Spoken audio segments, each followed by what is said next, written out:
Balmain Animation presents. Rehana और रवि की शादी के बाद रवि के पास कुछ नहीं था। रेहाना, तुमने मुझसे शादी करके एहसान किया है। मुझसे ज्यादा तो तुम कमाती हो। अरे तो क्या हुआ, एक दिन आएगा रवि कि तुम खूब पैसा कमाओगे।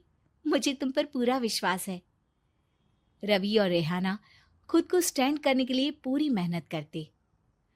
रेहाना, मैं नौकरी नहीं करना चाहता हूँ। तो कोई बात नहीं, मैं नौकरी करके घर चलाती हूँ, तुम बिजनेस सेट करने की कोशिश करो। एक दिन रेहाना, तुम जानती हो, मैंने जो विज्ञापन बनाने वाली कंपनी खोली थी ना, उसे बड़ी ब्रांड का ऑफर आया है। अब हम लोगों के दिन ब्यारे न्यारे हो गए हैं। मैं जानती थी रवि कि एक दिन तुम सेटल हो जाओगे। रवि का काम अच्छा चल जाता है। एक दिन वो रेहाना से कहता है, रेहाना, अब हम लोगों का बच्चा भी हो गया है। बहुत छोटा है वो, उसका ख्याल कैसे रखेंगे हम? कैसे क्या, मैं गांव से माँ को लेकर आ जाती हूँ।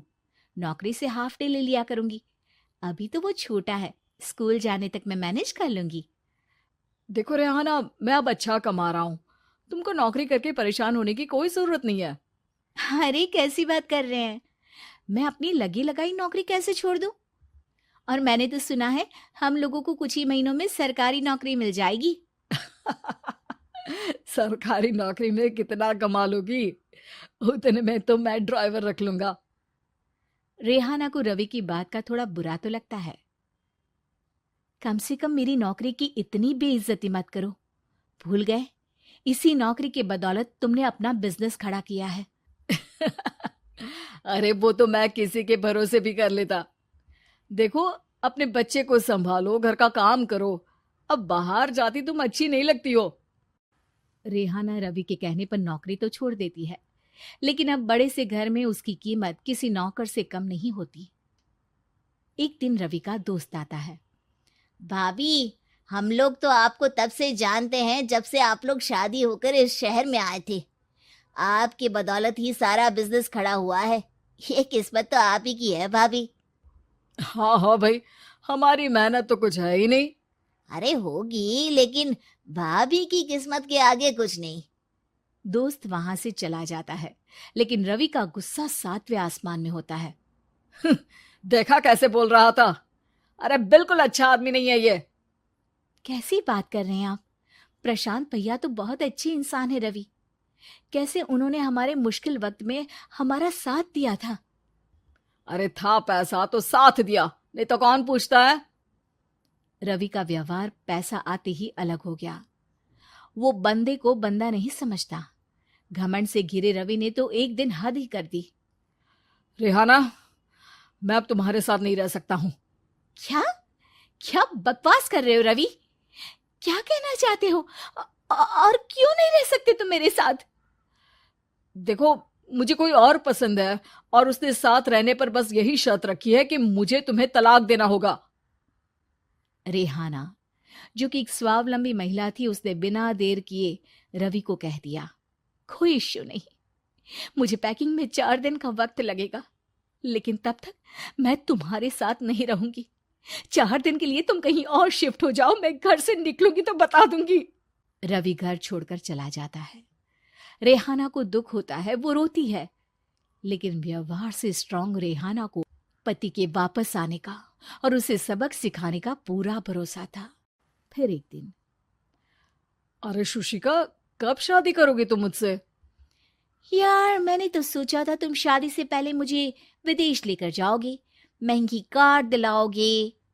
अरे सब दिला दूंगा, लेकिन पहले मुझसे शादी तो कर लो। हाँ हाँ, क्यों नहीं। मैं कुछ दिनों के लिए अपने मम्मी पापा के पास जा रही हूँ और लोगों से अपनी शादी की बात करूंगी। अरे शुशिका, कैसे रहूंगा मैं तुम्हारे बिना? अब तो शादी ही होने वाली है हम लोगों की। शुशिका रवि को छोड़कर चली जाती है। रवि घर आता है, जहां रेहाना को ना पाकर उसे सब अजीब लगता है। घर तो रेहाना के बिना कुछ नहीं है। बच्चे की याद भी आ रही है।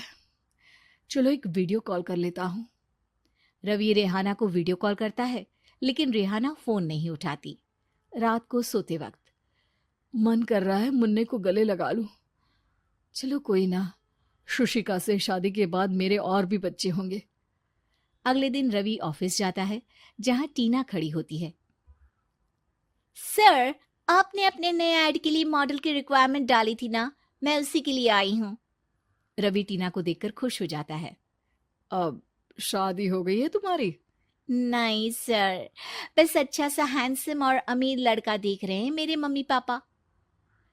रवि के दिमाग से तो टीना को देखकर शुशिका का ख्याल भी खत्म हो जाता है। अरे यार, ये लड़की मिल जाए कितनी सुंदर है। शुशिका तो इसके आगे कुछ नहीं है। अब क्या तुम्हें ऐसा नहीं लगता कि मुझसे मिलकर तुम्हारी ये खोज खत्म हो गई है? आप तो 2 बच्चों की पापा लग रहे हैं।